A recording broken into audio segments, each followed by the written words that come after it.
Are you ready? Good news, everyone! I'm the surprise in your cereal box. I'm great! Everybody else sucks! I said, are you ready? Yes, sir, random kid I just met. It's Ciely. Hooray! People are paying attention to me. That's right. You're always blaming me. so my reputation exceeds me. It's time to check the link. Oh, wait, you serious? Let me laugh even harder. You know what? You just made the list. It's all in football. Sure, we talk about it all the time. Really? No, burn.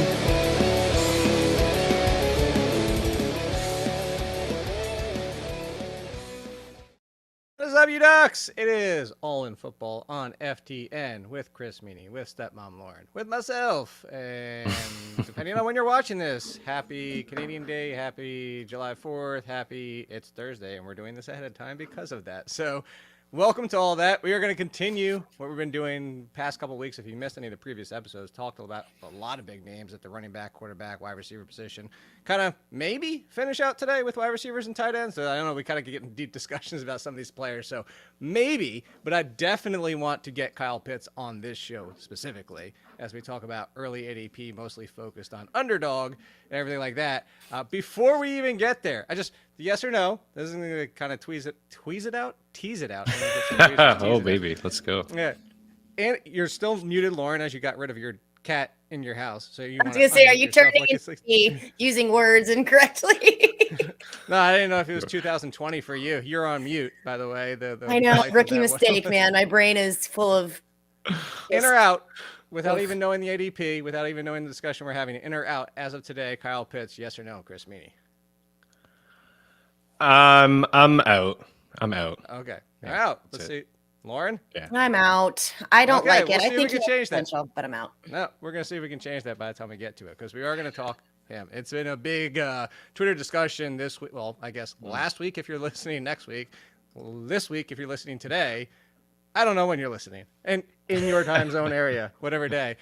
But we also have Devante Parker news. Yay! No, but funny enough, we were going to talk the Patriots wide receivers today. Have a lot of rooms of wide receivers. We kind of, like I said, we've hit big names in past shows, but today is kind of more of team clusters, kind of how we finished last shows with the Giants cluster of smorgasbord of let's pick one to outdo their ADP because nobody's even drafting in them. Before we even get to the wide receivers as a whole and their ADPs, is Devante Parker the best? Meaning, is he the best Patriots? Or are you going to make an argument for somebody else? And is best a relative term in this case? The contract suggests they think he's the best. But for everybody that didn't know, Devante Parker signed a 3-year extension. There was rumors that he could get cut. There was rumored he'd be a casualty if they brought in DeAndre Hopkins. That seems out the window at this point. So is Devante Parker the best? Is he the best of a junk pile of the Patriots? I actually have somebody that I think is the best, and it's not Devante Parker. So what do you think, Meaney? I don't think he is. It's funny, this morning, again, as of Thursday, June 29th, Hopkins is favored to be a Patriot, according to DraftKings. And so is Dalvin Cook, which I thought was pretty interesting as well this morning. Anyways, no, I don't think he is. I think maybe he has the highest ceiling. I like Thornton as a nice little young buck that could, I think this kind of hurts him.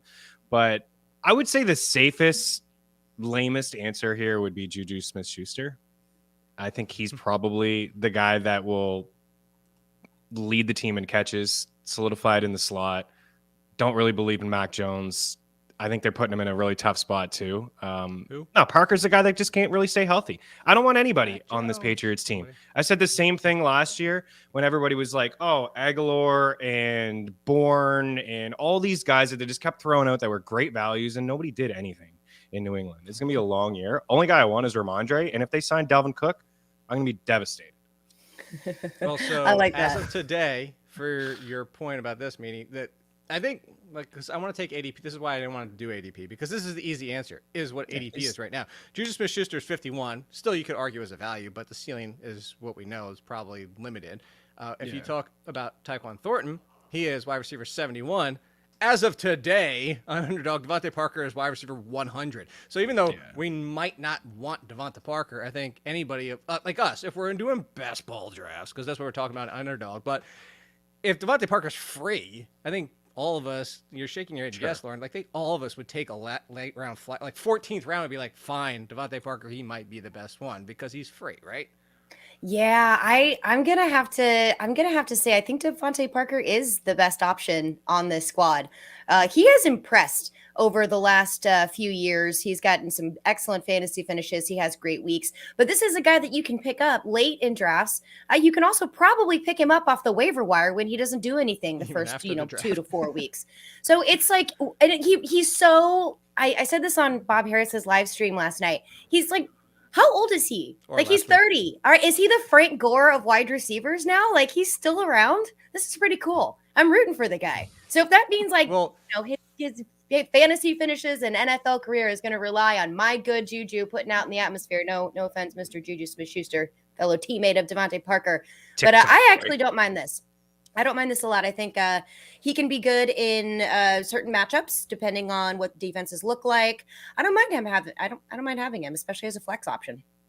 Well, let me push back on something you just said then, because we are talking relative free. But if you had to only pick one, the pushback I would say is I actually love that you threw out Frank Gore, because at Frank Gore's late stage of his career is why I don't want Devante Parker. Like, because you just said, I can find him on waiver wires. If he's drafted by some other team and he does nothing in week 1, they probably drop him for the first week darling of the season. So instead of Devante Parker, instead of Frank Gore at the end of his career, instead of wide receiver 47 at best, I'm with Meaney in the fact that, like, if I can just take any, I don't disagree with you, Lauren, for wide receiver 100. He doesn't cost you anything. So everybody has a relative price. Yeah. But if I'm taking one of the entire wide receiver room, who has the possibility of finishing top 25? It's not Juju. It's not Devante Parker. I'm with Meaney. It's Tyquan Thornton. Now, Devante Parker sticking around. If they would have brought in DeAndre Hopkins, of course, that hurts. But if I'm talking about somebody who has the potential to be a difference maker in fantasy, I don't think it's Juju. I think Juju Smith-Schuster would be fine as a wide receiver 3.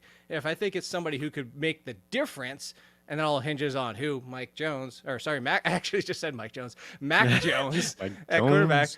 Yeah, getting it to Thornton, but the big play. But you're right. Meaney, I think, to go back to him real quick, Lauren, is that you're looking at Parker is the 1, Juju's the 2, even though kind of that hybrid-y slot big wide receiver role. Tyquan Thornton's kind of stuck. He's going to probably not be on the field as much, especially with a team that loves to run some 12, loves to run the ball in general with Ramondre Stevenson. And I think the field options for Thornton, unless Parker gets hurt, which seems to happen a lot, Meaney, would you even take a flyer on Thornton right now for the fact that they kept Parker around? Yeah, I would. I mean, now people will, like, if we're talking ADP, Parker will rise up just a little bit.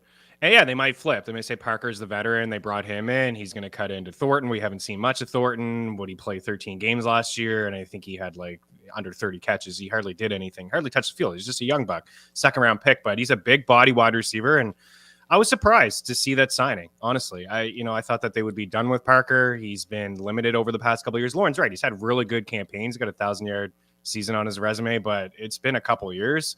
I thought that they would just kind of turn it over to some of these younger pieces inside this offense.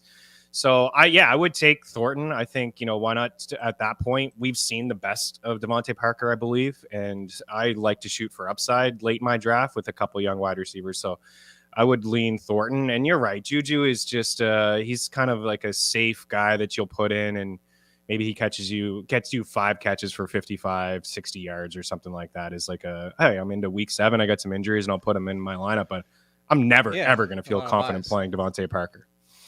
Yeah, and then or Thornton, the rookies probably. real quick on this team. Keyshawn Booty has apparently been looking like booty and might not even make the team. Might be Demario Douglas that makes the team over him. But Lauren, let me flip it that way to you. If their ADPs were reversed, if Devante Parker was going wide receiver 70 and Thornton was going wide receiver 100, would you pass Parker to take Thornton, or would you stick with Parker? I would avoid both. I think that's one of the reasons why I like Devante Parker in this situation, because he's relatively free. If not, if he were going any higher than that, I might want to pass. spend on anybody. I wouldn't. No, exactly. Why would You're you? exactly right. I would not. I would not want to. I would consider Juju Smith-Schuster, but Thornton and Smith-Schuster are both dealing with injuries right now. And from what I believe, I was trying to find the news article that I just recently saw, but I couldn't quite find it.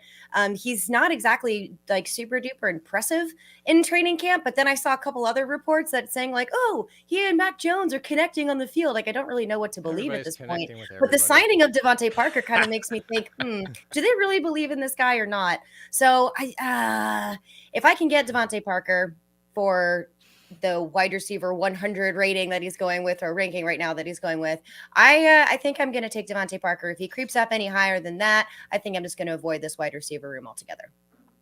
I was gonna say, we have BSOL. We need something like something. Gore. Gore.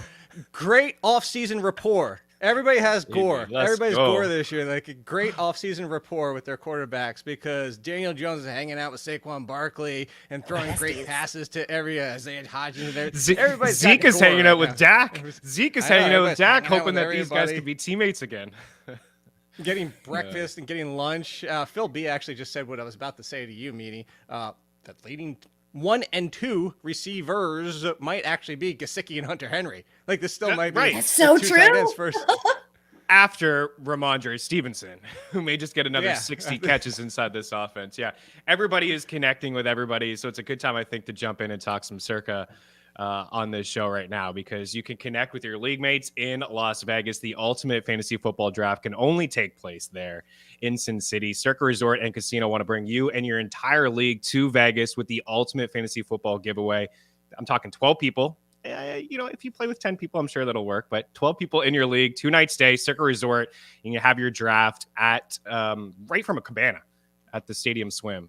Beautiful setup. Got multiple screens, going to be beautiful weather. It's actually the biggest sports book in the world, the largest sports book in the world. 8K prize package. They're going to hook you up, limo from the airport to the resort, and you're going to draft with your buddies in your league. You can sign up over at circalasvegas.com for more info. It absolutely sounds fantastic. There's a great little promo our guy Quan did, so check that out on our FTN Network YouTube page for more details.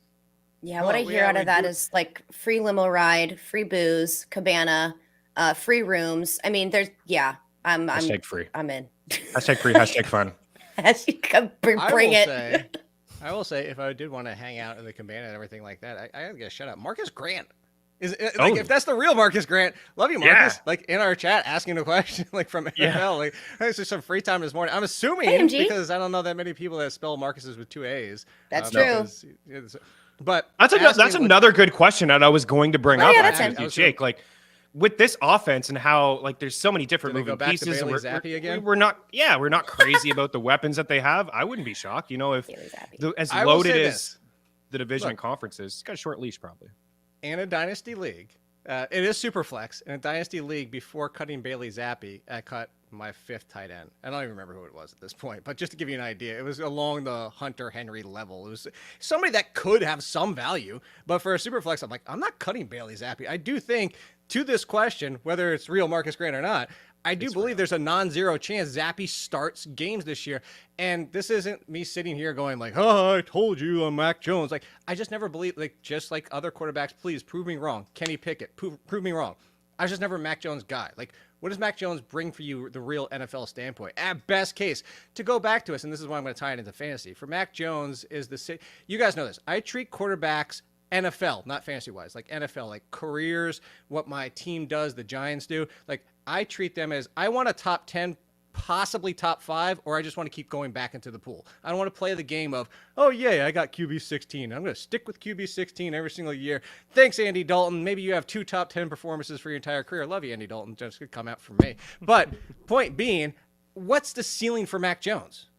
QB 15, 16? I mean, real life in the league. At best case, he's a completion, short yard, mid-intermediate game kind of guy, manages the game. Yeah. So if I'm the Patriots, and he does come out looking like he did last year, which was a terrible Mac Jones, why not go to Bailey Zappi? And what we kind of saw is Bailey Zappi is going to kind of be reckless and take shots, but similar to the Tyler Heineke argument, I don't think they're exactly the same quarterbacks. But that could actually be a boost to the wide receivers and take away from Hunter Henry and Mike Gesicki. Lauren's shaking your head a hell of a lot. I don't know if she just agrees because she wants to agree with Marcus Grant question, or actually agrees with me. He asked a question. I can't agree with him if he did only ask a question. Hi, MG. I almost said bye, MG. Hi, MG, by the way. So I think you brought up a really good point, but you called it reckless. I want to call Bailey Zappi creative. And I think that if they're just going to come out like they did with a stagnant offense, like you said, game management, stagnant, this does nothing for the wide receiver core. It does everything for the tight ends who can just kind of be there for dump-off passes. They're going to be on the field for pass protection. But if we do have someone like Bailey Zappi that has to get creative because of what he brings to the offense, I think this is a huge bump. This is one of the reasons why I'm staying away from this whole situation unless I can get Devante Parker very, very, very inexpensive, because then I can be like, oh, okay, well, now I know what's going on. And at least then I have some clarity to this, so I can drop Devante Parker if this is just a complete hot mess, trade him away if he has a really great game or two, strings a few together. I don't know. This is just so up in the air, very nebulous. I'm working on using nebulous in every single show that I'm on for the rest of this month, which is only one more day. So I'm going to work on it. These are goals. I always just think Nebula from Guardians of the Galaxy. So I'm glad. I'm so glad Lauren didn't do this, Meaney, is she didn't pull in the crutch argument of Bailey Zappi plays with the twos, so he's going to have better rapport with the twos, and that's even better for Tyquan Thornton, and that means nothing. Like who they practice with. Yes, they might have a better rapport. Gore, greatest offseason rapport ever with some of those. Oh, actually, E actually makes it Gore. I just said ever. You see what? Anyway, forever. Forever. Zappi. For this point, is this going to make you? And I said that as a joke to put in there, like, do you stash Thornton even in some leagues because of what Zappi could do for Thornton, not because of the rapport playing with the twos? I'll just go back to Thornton as like a great late round flyer, as a young wide receiver with some upside. Again, we've seen everything that we've possibly could see from Parker. That's it. I mean, he's got 1,000. He's got one outlier year on his resume. He just can't stay healthy at this point. And Zappi's close to the year he played all games. That's right. And Juju, we've already talked with Juju. Like, are we really going to get excited about Juju in New England with Mac Jones or Billy Zappi when he didn't really do a whole lot for us consistently last year in the best offense in football with the best quarterback in football and Patrick Mahomes? He had every opportunity to be the number one wide receiver there, and he just kind of let us down. Zappi closed the book. He's back up. Exactly. Zappi closed the gap on Mac Jones last year. I think Mac Jones is kind of feeling the pressure. Like, he's going to have to succeed early, and they're not really putting him into a fantastic spot to succeed. Zappi, he was reckless. 4 games. I think he had a fumble in every game. Every game, he had a fumble in every game. But he had a 70% completion rate. I watched the game when he was in Cleveland at the Dog Pound. He threw for over 300 yards, 70% completion rate in that game, a couple touchdowns. I would not be shocked at all if he's starting games again this year. Where did the Pats offense rank to you guys off the top of your head in the AFC? 8th, 9th, 10th? AFC? I was going to say bottom 10 overall. Yeah. And so AFC. This team's going to be scrambling all year to kind of say they're going to be in contention with the Titans, but also the Titans might have a better scoring offense, but plays and firepower, I think they're similar, just because Titans run a completely different offense. So I'd put them down there. Colts, depending on how much Richardson struggles as a. But point being, so putting them down with the dredges. Like, oh yeah, 10 like times they're out of 10, last in the AFC. Sean Payton, I'm taking the Broncos a billion times. They're last in the AFC East. They're probably last in the AFC West. I take all the offenses, including the Raiders. Houston Texans offense or Patriots offense? Patriots offense because of Ramondre. I don't know. That's my point. Like, with CJ Stroud, right?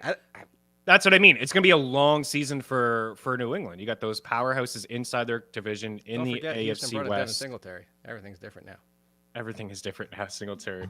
And maybe Nico Collins breakout. I don't know, but it's going to be a long year in New England, and I almost guarantee it. We'll see Zappi at some point this year. Okay, well then let's talk about another wide receiver room that's kind of clustered. You have excitement for a rookie in Zay Flowers. You had the excitement for last year's rookie who got injured a lot, and Rashad Bateman, who is also still dealing with injections right now. I'm pretty sure if you look at the history of Bateman's injuries, we can assume where the ejections went. There's nobody specifically has come out and said it's in the foot injury. But I mean, It's not like he's probably getting an arm injection because of like what happened for what he's been already. And then you had the Duvernay excitement.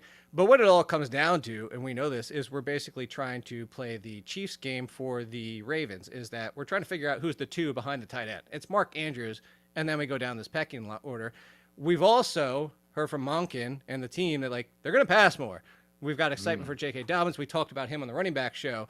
But somebody's got to finish at least top 40, question mark, maybe? Like, who would you take, one? And two, am I crazy to say? Well, maybe no wide receiver finishes top 40 behind Mark Andrews and a running offense with Lamar Jackson. It's Odell Beckham Jr. Give it to me. I specifically left his name out. I don't don't say care. his name on the show because he still blocked me on Twitter. Like, that's really the one. I forgot about that. I'm sorry. He who shall not be named rhymes with Odell Beckham Jr. I'm too tired. Rhymes with Podell Reckham. There was a person who was commenting last night on the live stream, and his name was Mark Spafford, and he was talking about the Rams. I'm like, oh, okay, pseudonym for Matt Stafford. I know who you are.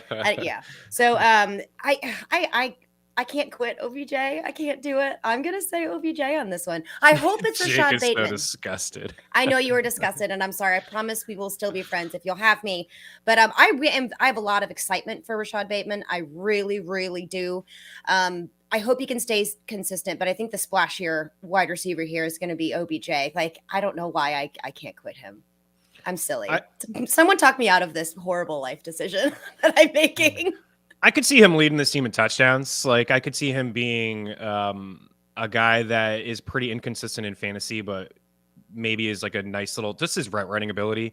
I think that Lamar is going to spread this ball around. I'm really excited about Baltimore's offense. This is the first time I've ever said that, because last year they ran 11 personnel fewer than any team in the league. And now you mentioned Monk, and they bring him in, they bring him in. And now think about how you defend this defense. Before, in the past, it was just like Mark Andrews. You weren't respecting anybody in this offense. Bateman, Duvernay, it didn't matter. You weren't giving them the respect. And now you have to worry about Andrews, who's a mismatch. You got to worry about OBJ, who's a great route runner. Now you got Bateman potentially stretching the field, and Zay Flowers is going to see some one-on-one. And then you got to worry about the dual threat ability of Lamar Jackson in the backfield. Plus, we all like J.K. Dobbins on this show as a guy that in a small sample has been super efficient in the NFL. So how are you going to defend this team? Who are you going to help when you're defending? Are you going to double Andrews? And then you got to worry, as I mentioned, about Lamar and the run game that they have. So I'm very excited about this offense. I don't want a cop-out answer. I just feel like I want Lamar. I think he's going to spread it around absolutely everywhere. If I were to pick number two. What are you saying, Meaney? The icing cake thing. Like, give me Lamar. I was going to see if you could get it right. Yes! No, just give me Lamar. Which is? The icing. No. He's a cake. Oh, my God. It's early. Give me the He's cake. the meat and potatoes. But I don't mind some of the icing. I may like a little bit of the icing and probably Zay or OBJ. But I also think that Andrews is going to bounce back from last year. Like, if you drafted Andrews in the third round and you were like, oh, my goodness, this guy, like, last year was just a complete mess. So I am actually willing to have some shares of Andrews. But, Jake, I don't know who that number two is going to be. I think it's just going to be spread around, just like we talked about Kansas City's offense. Cake and icing. Yeah, it is. And so where I'm going to go with this is what my biggest concern is. I know Flowers is the one that's best at getting open and can be a downfield threat. But I think about, if you go back a few years, like Lamar Jackson, like, what is he doing outside of Mark Andrews? He's hitting some big plays because everybody's looking at Mark Andrews. And Marquise Brown's, like, big games and big season with Lamar Jackson. Zay Flowers can do it, but you're not. How much you're going to be really targeting 5'9" wide receiver way downfield? Odell Beckham can definitely, assumably, still do it. We're assuming we are need to see some of the. But here's where I'm going. If it's not Flowers, if it's not Beckham, I mean Bateman, but that's not Bateman's strong suit. Like, that's not his game. Like, his game, actually, none of their games at this point. Like, I'm leaning towards Odell Beckham's just kind of not that guy anymore, but he could be. Like, maybe there's something more left in the tank that we haven't seen because we haven't seen him in a while. Yeah, but I'm looking for the one who can hit the big plays. Like, I think that Andrews duplicating with get open receiver like Flowers or Bateman kind of limits the ceiling of what we're looking for here. And because of this offense being inconsistent already in the passing game, like they will win games where Lamar Jackson throws 180 yards and 1 touchdown or even 0. Yeah. They will win games where he throws 303. Probably more on the first end than the latter end.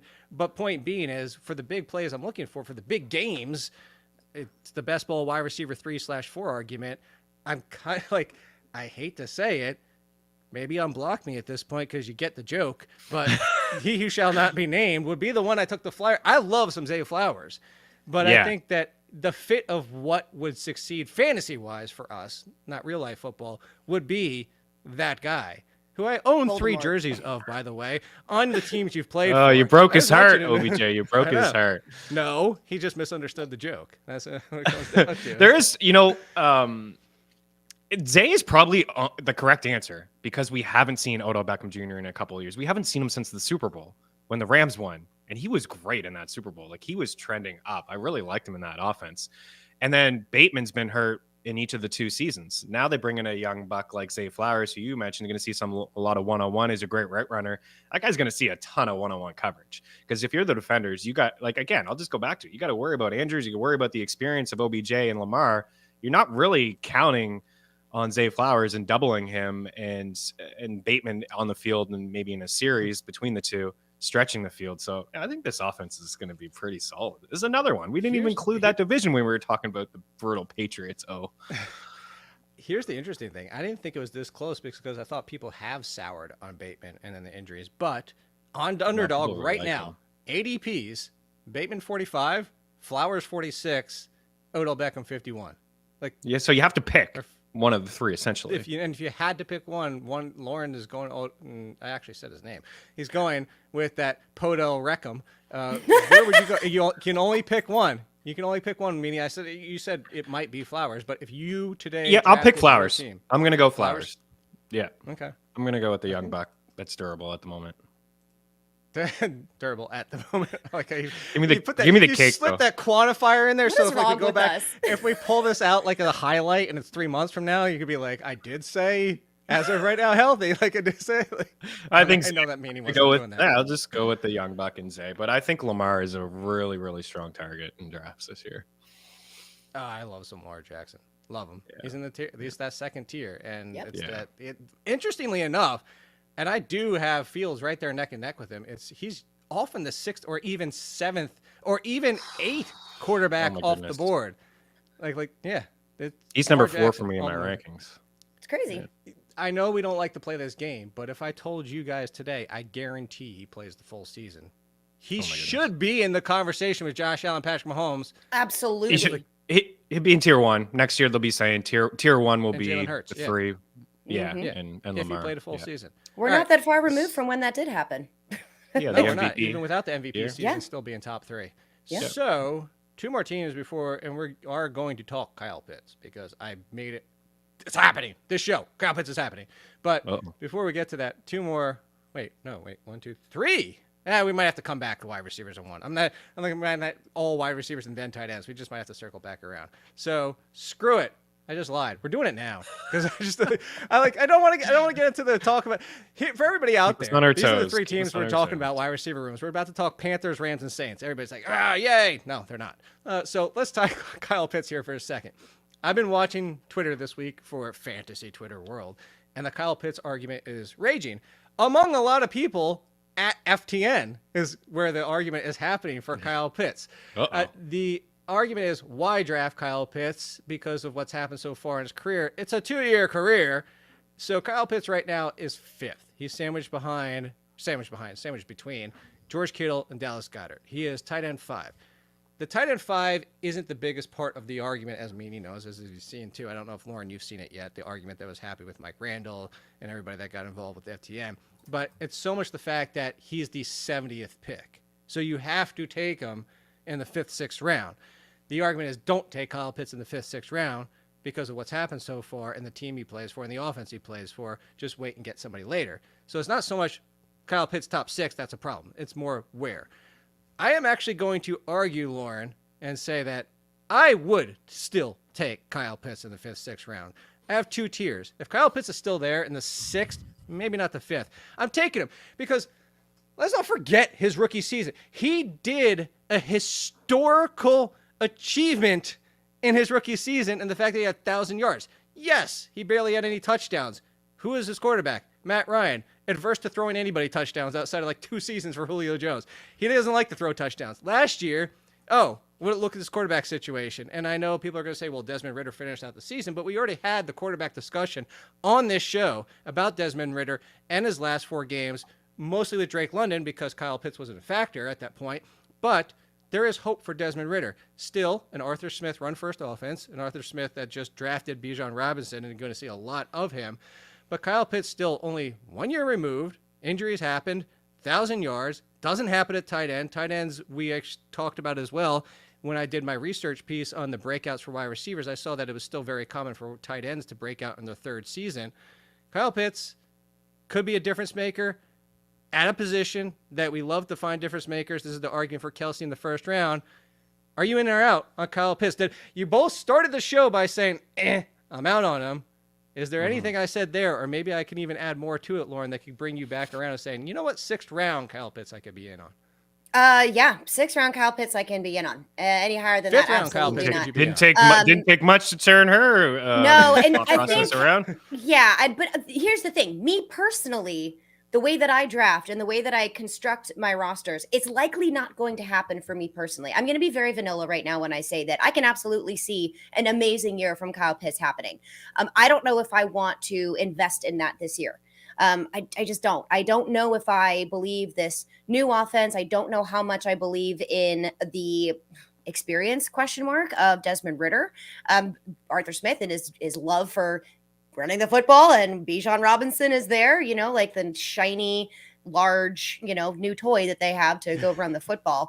So, but there is an argument to be made, just like you said, Jake, that the opportunity is there. 3rd round breakout for a tight end. His 1st year was historic. Last year, he didn't have a horrible season up until he got hurt. There were a lot of tight end 2 finishes, which is, not great when we're talking fantasy, but he had one pretty good finish in there in a disastrous offense. So the argument definitely can be made. I can see it. I don't hate it. I won't, I'm going to use this correctly. I won't poo-poo the idea, not poo-poo on the idea. See, I got it right this time, Jake.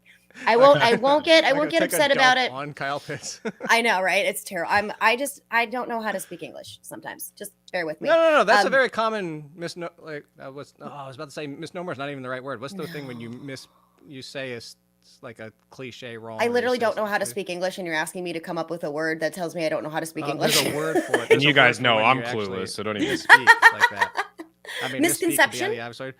No, not a misconception. It's like when you flub a saying. But anyway, to Lauren's point, Meaney, those were only 2 games over 80 yards. And both of those He was brutal last year. Like, Lauren put it lightly. He was awful. Well, he was the biggest bust in fantasy. He played 10 games and had 35 yards per game. Yeah, so you're getting the combination of massive disappointment because Kyle Pitts was taken in the 3rd, even possibly 2nd round last year because of what he did. But that's why. It's what he did as a rookie, which is why he was taken where he was last year. Marcus Mariota was his freaking quarterback. Marcus Mariota was also playing with Kyle Pitts, a rookie, and Drake London we love, and a bunch of dudes. Let's be honest. I get it. Just random collection of wide receivers trying to do this offense with Marcus Mariota, which was a run-first offense with Mariota. So, Fox, did you give us the answer? It's no one's ever heard of this word. It's not a Malafor, but actually I've heard Malafor before. Well, I have not. He's the guy. I've heard that word before. It was from this Harry Potter ballad him, right? That was like the other kid on the other side, Malafor. Oh, that's Malfoy. Drake Malfoy. I know, it was a joke. Again, I'm clueless. I don't even know what's happening. But Kyle Pitts did have 2 tight end 1 finishes. I mean, they were top 5, were they? Hold on, I had it up here. Yeah, week 3 he finished tight end 6. Week 8 he finished tight end 3. Week 6 he was tight end 13, and those are by far those are his only good finishes from last season. So yeah, it wasn't awesome. But guys, I'm gonna throw up. I feel like I'm thinking about when I drafted him in Jake's flex league in the 3rd round last year, and it's just that's what everybody's thinking. Yeah. No, but you know what? Yeah, sure. And I'm not going to be that person that's like, oh, I did it last year, so I'm going to cross him off my list, because you have to talk about the talent. Yeah, you have, but I'm surprised that it's not a bigger discount, to be honest with you, because now they have Drake London. He had that 1,000-yard season, 15.1 yards per reception. Again, you guys have both said it. It was a historic season. He had 1 touchdown. He's got 3 touchdowns in 27 games in the NFL. That's a concern as well. And now they have Drake London. Like last year, they had Drake London. In his rookie season, who did they have on that squad? I don't know. I don't remember. Cordero Patterson. Like, they didn't have anyone to cut in. This is a run-first offense. This is why people want to draft Bijan Robinson 7th overall, because they feel he's going to get 350 touches behind a run-first offense. I like Kyle Pitts. I think that he is much better than what he showed last year. I have no problem feeling that he can finish as a top 5 tight end. But I'm going to say what Lauren said is the way that I construct my draft. In around Kyle Pitts here, guys that I want to take: Cam Akers, Miles Sanders, Treylon Burks, Rashad White, Javonte Williams is moving up draft boards, Isaiah Pacheco. I just don't like the makeup of my team if I'm taking Kyle Pitts in the 5th round. That's kind of where I like to attack other positions. That's where I'm at. And I think that's the big argument. It's not necessarily, again, putting words in Meaney's mouth, so you correct me after this, but it's not even like you hate Kyle Pitts as no, the he's great. He's a talent. Right. He's unbelievable. So it's the fact of the investment at the spot, which is kind of what Lauren was saying in her answers. Like 6th, sure. 4th, hell no. 5th, maybe. But like, it's roster construction. We're not. Yeah. Most of us on this show are not doing it because we're like, if the first tier of tight ends, obviously not Travis Kelce, but the other 2 kind of fall to the 4th round and be like, yeah, I can see that. But when you take a tight end here, it's such a small tier, and you're kind of either being the first one, or it's the sacrifice also of what you're giving up, either as your 3rd wide receiver, which usually is value at this point because people are coming back to running backs in the 4th or 5th round, or vice versa. You might get a running back that's sitting here, ones we've talked on previous shows, like, oh my God, he's still on the board and I can get him as my RB2 because I went wide receiver heavy. It's just the way your roster shakes out. And I think as a construction standpoint, we've talked quarterback a lot and taking quarterbacks earlier this year. We, as a show, are more likely to even draft the 2nd tier of quarterbacks before the 2nd tier of tight ends. The one thing I will say is Chris Towers of CBS actually said this on Twitter, so I don't want to take it away from him, but it was the thought I had in my head. If you're talking about Kyle Pitts versus some of the guys in this range as wide receiver, so let me pull up ADP real quick. I'll give you overall ADP of this round, so I got to go back to all positions. By the way, I'm using the tool on FTN for the underdog ADP.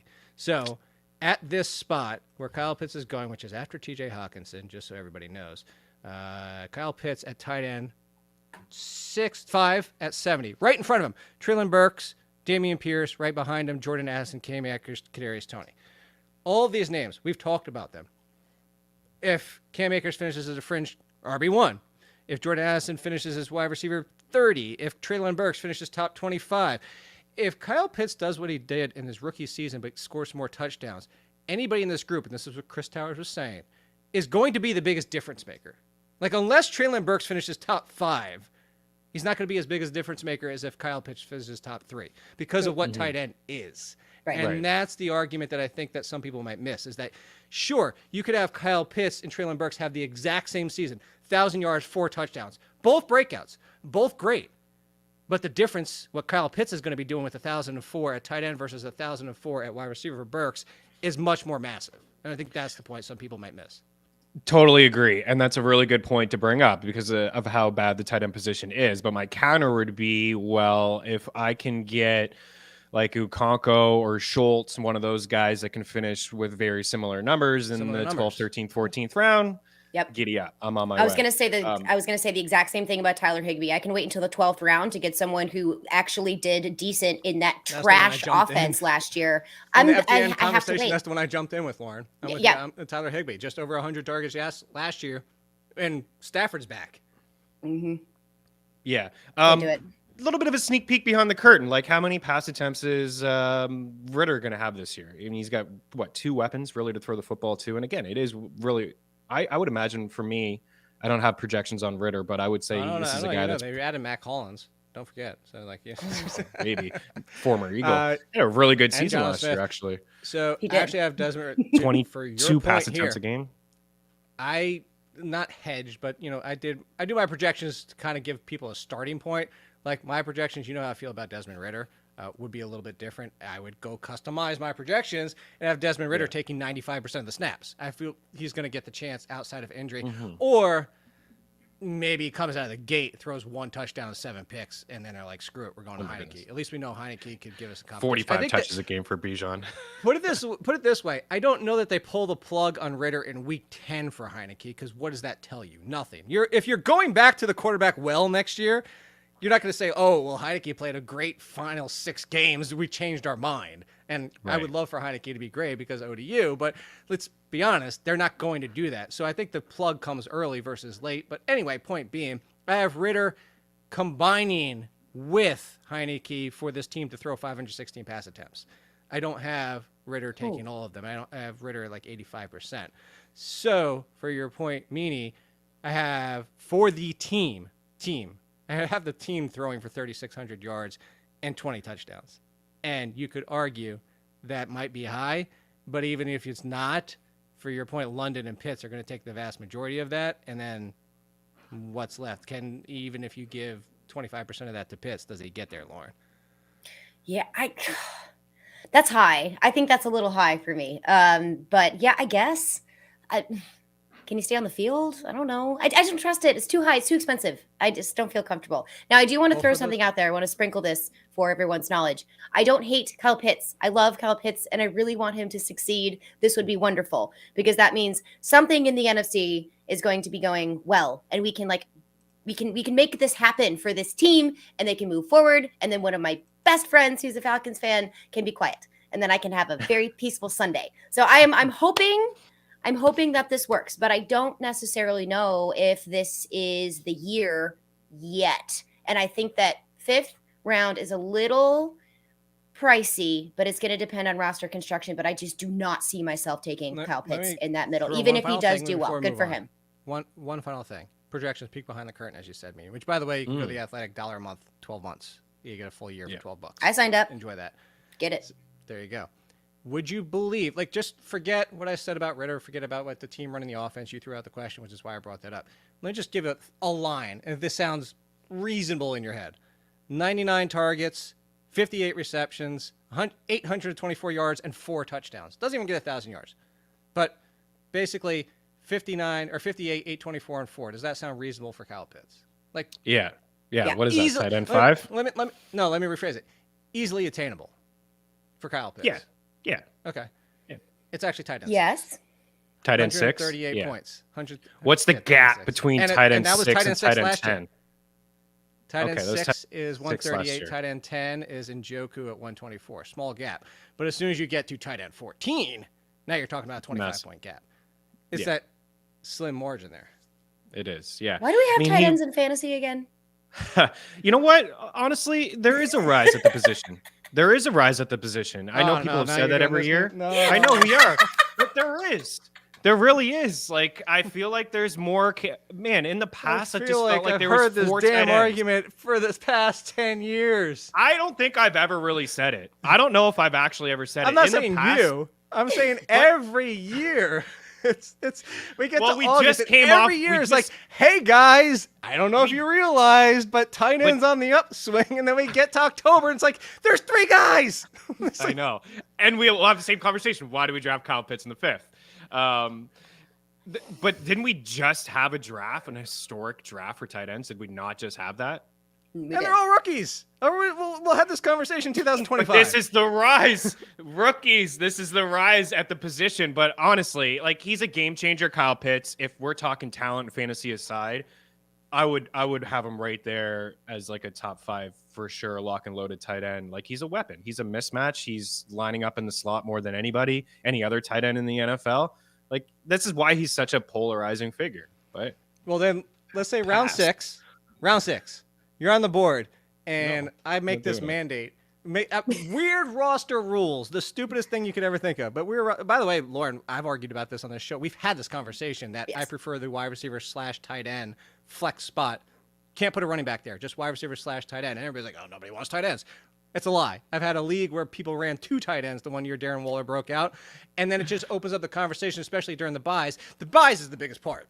The buys, it's almost kind of like super flex. because now you're having the conversation is, do I play Mike Gesicki or do I go Cortland Sutton? Like, those are the conversations people have when you have a wide receiver / tight end. You don't have to play it.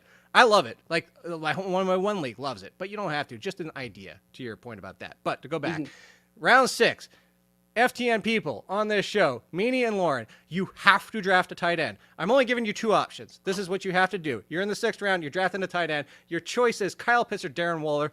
Which one do you take? Pitts. I'm taking Waller. Interesting. Make the I'm case. taking Waller. That's hard, though. Although, wait, Meaney just said Pitts after crapping about Well, him. I thought you were, I mean, I'm taking the younger tight end, and Darren Waller's over 30 and hasn't played a full season of back-to-back years. So, yeah, that's Stop poking holes in my decision. I'm sticking with it. But I thought Jake was just trying to get us to say Kyle Pitts. That's it. He was. I went with Waller anyway. I'll give you a Waller argument, but Meaney, for Lauren, which team do we know he's definitively the one, the tight end? It's Waller. With the Falcons, we could argue maybe London is now the one. Maybe that even takes away from Pitts. So that's kind of where I was thinking in my head. If we're Waller? going to take a look at past injury history, because I guess Kyle Pitts was hurt last year. Darren Waller kind of struggles with this as well. I feel that kind of is a wash if we can make it as basic as possible. So then what I want to do is I want to look at what the offense looks like. What do the wide receivers? We just had this conversation. We were talking about what the wide receiver core looks like. It's Darren Waller, and that's it. So who's obviously a tight end. But like, look, I don't know about the same thing with Kyle Pitts. I know what Darren Waller can do. I know what Kyle Pitts can do. So I have to look at just those other factors. I'm going to lean Waller on this one. But here's another thing I do want to throw out there. I will likely come to regret it. I have a feeling that I will come to regret this decision. But for some reason, I just feel a lot more comfortable, which is not very comfortable, by the way, with Darren Waller over Kyle Pitts. I heard he caught a nice pass, Jake, from Daniel Jones in practice yesterday. Up the seam, middle of the seam. Oh, God. Greatest Everybody, ever. Confetti, please. Yeah. Here, pretend it's a T-ball stand. I'm putting this one on there for you, Meaney. If you regret draft decisions, but want a great place to do so because of what you could do and just make your misery go away. Hey, there you go. I teed that one up there for you. Yeah, go to Vegas and pass on Kyle Pitts. I don't know. Yeah. Do what you want. The ultimate fantasy football draft in Las Vegas, Circa Resort and Casino. They want to bring you and your entire league. Again, it's the ultimate fantasy football giveaway. 2-night stay, Circa. Have your draft at Stadium Swim, plus multiple parties for you and your league around Circa. Head to circalasvegas.com for more information. We're talking an $8,000 prize, food and beverage credit for you and your entire league by the pool. Sign up over at circalasvegas.com. And do it soon. Do it soon. That's it. Do that soon. Code ALLIN at FTN. Get you 20% off. Go to The Athletic. Download the customized projections and say, we're all dumb. You're smarter than us. It's $1 a month to do so. $12 for a year. I'd pay that. You can go get Chick-fil-A 10-1. too. Maybe on the side. And reminder, July 8th. If you enjoy you can disagree with our takes, you can disagree with our opinions and rankings or whatever, but you can't disagree with the fact that no show has more fun than this show. The FTN Fantasy Show is what All in Football will be over on Sirius XM, channel 187. Look at that. I even get that channel for everybody. 9 to 11 a.m. on Saturday, July 8th is when we start. Great way to celebrate after July 4th and Canadian Day. Canadian Day, Canada Day. Is it Canada Day or Same Canadian thing. Day? It's Canada Day, but you can say Canadian Day. It's all good. You know who's enjoying Canadian Day? Connor Bedard. Easy here. Look at that. Oh, yeah. Hockey. Yeah. I was actually telling Nicole about him while he was being drafted and the numbers and how ridiculous they are. And Superstar. Otherworldly. 17 years old. Will be 18 after we start our show for everybody out there. But anyway, July 8th is where we'll be at Chris Meaney for Chris Meaney, at Stepmom Lauren, and at All In Kid for me, and over at The Athletic. And we'll see you next week / this week, whenever. I don't know when you're watching this. Whatever. Peace.